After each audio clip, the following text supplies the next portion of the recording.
नमस्कार दोस्तों। किस्से और कहानी के पिटारे से मैं आज अपने जीवन के 30 साल के अनुभव से किस्सा नंबर 9। दोस्तों, सिर्फ ये किस्से नहीं है, ये सेना के अंदर वो अनुभव और वो सीख है जो मैंने ली।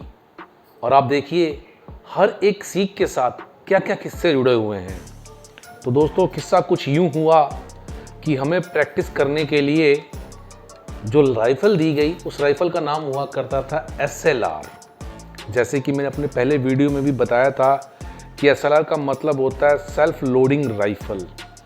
तो दोस्तों, जब वो राइफ़ल हमें इशू की गई तो इशू करने के साथ साथ हमें ये बताया गया कि ये जो राइफ़ल है ये आपके जीवन में कितना इम्पोर्टेंस रखेगी। तो जिस तरह ये राइफ़ल आपको इशू की जा रही है ट्रेनिंग करने के लिए, आप ये समझ लो कि ये आपका एक पर्सनल हथियार है और इसको हूबहू जैसे ही आपकी उस दिन की ट्रेनिंग कंप्लीट होगी, इसको वापस करना है। तो जब हमने उसको विड्रॉ किया कोच से, कोच वो जगह होती है जहाँ पर लगभग ये आर्म्स एम्युनिशन रखा जाता है। तो जब हमें वो दिया गया तो हमें एक ब्रीफ इंस्ट्रक्शन दिया गया कि आप पहले अपनी इस राइफ़ल को टॉप टू बॉटम, मतलब टिल फ्रॉम बैरल और बॉटम उसका बट कहलाता है, उसको चेक कर लो और जिस स्थिति में आपको दी गई है आपको पुनः इसी स्थिति में उसको वापस भी करना है। खैर दोस्तों, हम लोगों ने अपनी राइफल का पूर्ण निरीक्षण किया और उसको पूरा चेक करके और रजिस्टर में साइन कर दिया।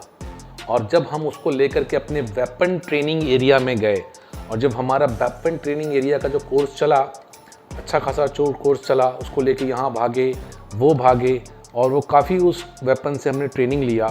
और फाइनली जब हमारी वेपन ट्रेनिंग उस दिन की कंप्लीट हो गई और जब उसको क्लोज़ किया गया, तब हमारे उस्ताद ने हम सबसे पूछा, देखो अब आज की आपकी वेपन ट्रेनिंग कंप्लीट हो गई है, तो उससे पहले अगर आप लोगों के वेपन ट्रेनिंग में जो ये वेपन आपको इशू किया गया है, इसमें कोई कमी बेसी तो नहीं है। कमी बेसी का मतलब कि जिस स्थिति से आप उसको कोच से विड्रॉ करके लाए थे वो वैसी है कि नहीं है।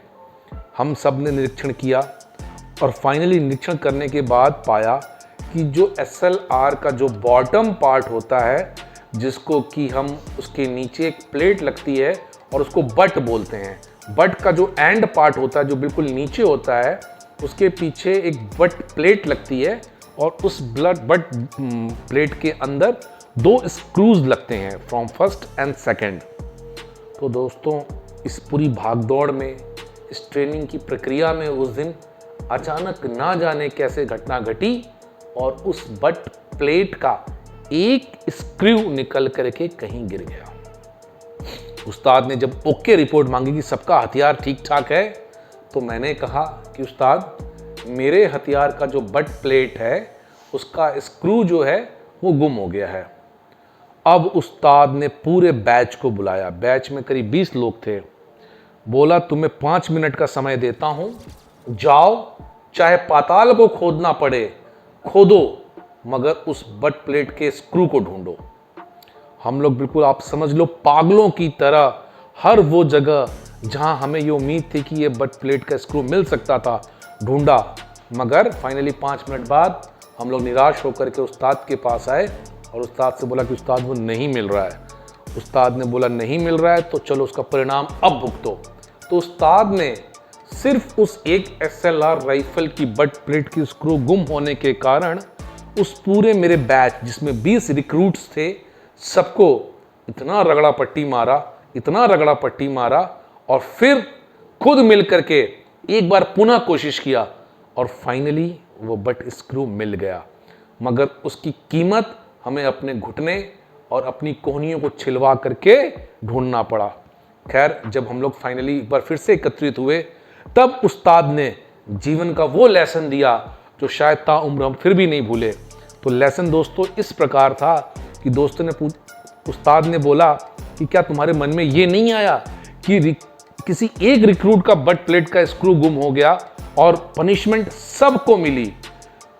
सामूहिक सा जवाब था, बिल्कुल उस्ताद, जब बट प्लेट का स्क्रू किसी पर्टिकुलर एक रिक्रूट का गुम हुआ तो पनिशमेंट उसको मिलनी चाहिए थी, हम सबका उसमें क्या गुनाह था?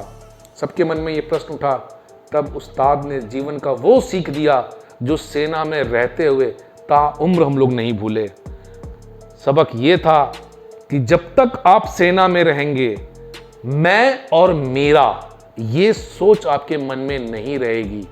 आगे चल करके कई ऑपरेशंस हुए, अगर उस ऑपरेशन में हमारे किसी एक साथी को गोली लग गई या घायल हो गया या किसी ऐसी परिस्थिति में वो अकेला फंस गया, तो दोस्तों तब जीवन में ये जो बट प्लेट का स्क्रू का किस्सा था वो याद आया और हम लोगों ने कसम खाई कि जीते जी मर जाएंगे मगर अपने उस साथी को अकेला नहीं छोड़ेंगे। वो एक सबकी जिम्मेवारी है, वो एक सबकी जवाबदारी है और उसको साथ में लेके आएंगे दोस्तों। और उस राइफल के उस बट प्लेट और स्क्रू की जिम्मेदारी ने हमें ये एहसास दिलाया कि सेना की जो भी प्रॉपर्टी है, चाहे उसकी वैल्यू 5 पैसे के बराबर भी है, क्योंकि वो सेना और देश की संपत्ति है। अगर वो गुम होती है तो उसका नुकसान सिर्फ एक सैनिक को नहीं, पूरे देश को भुगतना पड़ेगा। इसीलिए दोस्तों हम सब लोगों ने ये उस दिन इस जिम्मेवारी और जवाबदारी को समझा कि कैसे एक छोटे से स्क्रू की जिम्मेवारी हमारे जीवन में क्या होगी, और अगर वो स्क्रू गुम हो जाता है तो उसके लिए एक मेरे को ही नहीं, मेरे पूरे बैच को पनिशमेंट झेलना पड़ा। तो दोस्तों इस कहानी से ये सीख मिला कि जिम्मेवारी और जवाबदेही क्या होती है। तो दोस्तों उम्मीद करता हूँ कि आपने भी जब इस कहानी को सुना होगा, आपको भी इससे कुछ ना कुछ सीख जरूर मिली होगी। इसी के साथ दोस्तों मैं अपनी इस 9 नंबर की कहानी को यहाँ पर विराम दूंगा और उम्मीद करता हूँ कि आप लोगों की मेरी इस कहानी से कुछ ना कुछ सीख जरूर मिली होगी। ओके दोस्तों, जय हिंद, जय भारत।